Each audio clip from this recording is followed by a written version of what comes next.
If you live in Copenhagen or on Zealand, you might run out of new things to see after a year or two, and maybe you are thinking, where can I go next to experience something extraordinary, or maybe just some real nature to get lost in? The answer is Sweden, and it's right behind me, as you see over there across the bridge. In this video, I will tell you about my experience in southern Sweden and which places you can really reach from Copenhagen by train or by car.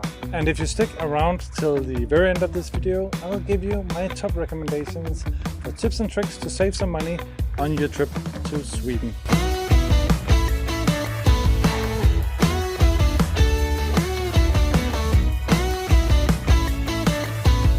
My name is Stephen Højlund, and I help foreigners get the most out of their stay in Denmark, whether you are just visiting or have settled here for good. If you have lived on Zealand Island or in Copenhagen for about 1 or 2 years, you might have seen most of the attractions within a 2-hour drive from Copenhagen. You have seen Møns and Stevns Klint, you have been to Frederiksberg and Frederiksborg Castle, Kronborg and the Viking Museum in Roskilde. Maybe you have rented a summer house in Rørvig, and maybe you have hiked Røsnes and been in the forest tower. You have now seen it all, and on top of that you miss the mountains and the forests hikes of your home country. In that case, I have the solution for you, and it's called Sweden, and it's just 20 minutes away from Copenhagen. Danes and Swedes, they like to tease each other, mostly the Danes teasing the Swedes, I think. We will tell jokes about how Swedes are a little bit stupid. And Swedes, on the other hand, well, honestly, probably don't really care much about their Scandinavian southern brother country. After all, they have it all up there. Danes, on the other hand, like to remind everyone how the Danish kingdom used to encompass large parts of Sweden. That was before Sweden separated and grew so powerful that it almost swallowed up Denmark. Had it not been for 1,000 Dutch sailors and civilian Copenhageners fighting off the Swedish army at the gates of Copenhagen in 1659. But that's a history lesson for another time. Nowadays, Danes like to go shopping and benefiting from the low Swedish krone. Therefore, let's look at the closest options you have for a Swedish adventure. Malmö is just 30 minutes away by train from Copenhagen. Malmö is the third largest city in Sweden, and it's known for its modern architecture, vibrant cultural scene and historic old town. It's actually quite nice. I really like Malmö. It's a little bit underrated, I think. So don't miss the turning torso, Malmö Castle, and walking down Kungsparken. Also, you can get off the train at Hylle station and go straight to the huge mall called Emporia. There you find everything you need, and typically at a fair price. Lund is a quick 40-minute train ride away from Copenhagen. Lund is one of Sweden's oldest cities, famous for its prestigious university and stunning cathedral. The charming cobblestone streets and vibrant student life makes it a must-see in my opinion. Lund is like super cozy, and for some reasons many people they skip it, and that's really a shame because it's just really like a nice vibe in Lund. It's a good day trip, I think, away from Copenhagen. Helsingborg is the over-the-border brother town of Helsingør. They almost have sort of the similar name, right? Helsingborg, Helsingør. It's about an hour from Copenhagen, and you can both take the train from Copenhagen all the way to Helsingborg, or you can take the same train sort of to Helsingør and then just take the ferry over. I prefer the ferry. Helsingborg is a rich historical town. You can explore the medieval cannon tower or the Sofiero Palace a bit north of the city. If you are up for exploring a bit further off in Sweden, I can highly recommend Båstad. Båstad is famous for its tennis tournament, but it's actually also a very busy summer vacation destination for many Swedes, and a very picturesque town just by the ocean. Enjoy the beautiful beaches, hike in the nearby hills, or immerse yourself in the relaxed coastal atmosphere with nice food and good wine. Göteborg is slightly farther away. It's around 3 hours from Copenhagen, but Göteborg or Gothenburg is Sweden's second largest city, and in terms of inhabitants is actually the size of Copenhagen. And I do think Göteborg or Gothenburg has a lot to offer and should merit at least a weekend stay like a little nice getaway. It offers like delightful mix of maritime heritage and bustling markets like Færskekirker, if I say that correctly, I don't know. And it also has a beautiful archipelago. It's a bit off track, but worth a minute for sure. From a Danish perspective, it's also an opportunity to see nature like the stone archipelago that you don't have in Denmark, maybe only in Bornholm to some extent. And thinking about the name, Gothenburg is actually pretty cool. Goth being the Swedish tribes that conquered the Roman Empire, Gothenburg, the stronghold of the Goths, right? Who doesn't want to go to the stronghold of the Goths? So, yeah. Kristianstad is known for its unique Renaissance architecture and beautiful wetlands. Kristianstad offers a blend of culture and nature. Visit the Church of the Holy Trinity and explore the Naturum Vattenriket Visitor Center. It's fairly small, but really nice and really beautiful.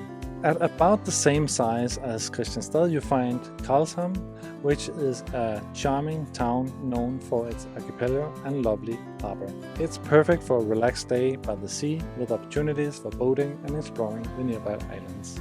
Karlskrona, so another name with Karl for some reason. Karlskrona is a bit larger and also a UNESCO World Heritage Site. Karlskrona is a historic naval city spread across 33 islands. Here you can discover the Naval Museum, admire the Baroque architecture and soak in the maritime history of Sweden. In this city you can easily see the historical buildings, how fortified and strong a military capacity Sweden had back in the days in the 17th and 18th century. Kalmar is again a bit farther away, but you can get there by train from Copenhagen. Kalmar is the home to one of the Scandinavian's most preserved Renaissance castles. It actually looks a little bit like Kronborg in Helsingør.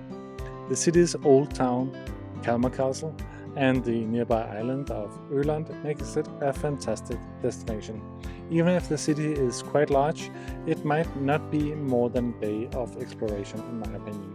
Just off of Kalmar you find the island called Öland, and it's a summer paradise and a true gem of southern Sweden.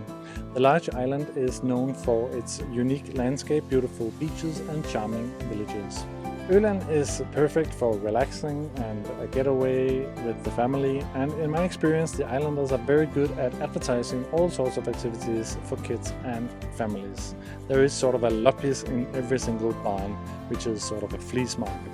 You can visit Borgholm Castle and explore the island's UNESCO-listed agricultural landscape, or just enjoy the local seafood. It's a bit of a drive from Copenhagen, but the island's beauty makes it worth the trip for sure.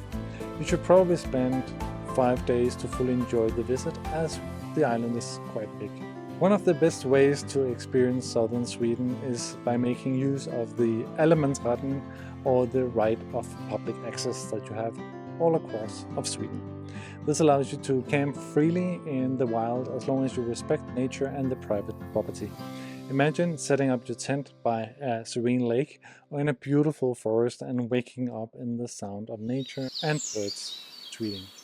It's an unforgettable experience that brings you closer to Sweden's stunning landscapes. This is much easier in Sweden compared to Denmark, primarily because there is so much of the nature in Sweden and so relatively few people.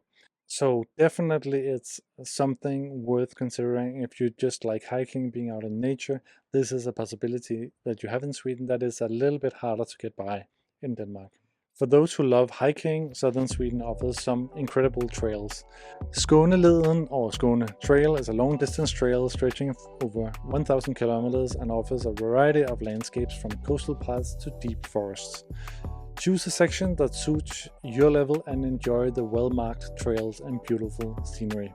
I must say that Sweden's local authorities do a really great job in maintaining the trails. It's not uncommon that you find fresh wood for you to use for free at the campgrounds, so I call that really good service. Just bear in mind to check if the campgrounds have been booked by someone else. If not, it's first come first serve, but of course it's good karma to let other people use the shelter if you have enough space. The Kullaberg Nature Reserve is located on the Kullen Peninsula. It offers rugged cliffs, scenic coastal views and diverse wildlife just around 1.5 hours away from Copenhagen. The hiking trails here range from easy walks to challenging hikes, all with stunning vistas. It can be a day trip or a weekend, but just bear in mind that you are in a protected wildlife environment, so there are restrictions to camping. I hope you enjoyed this quick guide to what you can experience in southern Sweden if you're a little bit bored of the choice in Denmark. In the beginning of the video, I promised you some hacks on how to save some money on your trip. First of all, you can do that when you go to Sweden by train, because that's fairly reasonably priced. A trip to Malmö is 89 crowns one way. So I would always recommend you just to check the prices on the trains, because you actually get trains to most destinations that I mentioned in this video. If you want to go by car, another tip is to buy Öresund Go. It's 359 DKK, and then it's only 175 DKK for one-way crossings. With Öresund Go, you will save 330 DKK per crossing. So the saving is actually quite considerable already at your first trip to Sweden. Finally, there are goods in Sweden that are just much cheaper than in Denmark. And here I'm mainly talking about the candy and the chocolate, especially the chocolate. If you like this video and you want more tips and tricks like this one about living in Denmark or what to experience in Denmark or around Denmark, then subscribe, hit the like button, hit the notifications button. It will really help the growth of the channel and encourage me to make more videos. And please share your favorite southern Sweden destination in the comments track below. I know I missed a lot of gems, but I couldn't include them all. You can also go check out some of my other videos here and here. Until next time, take care.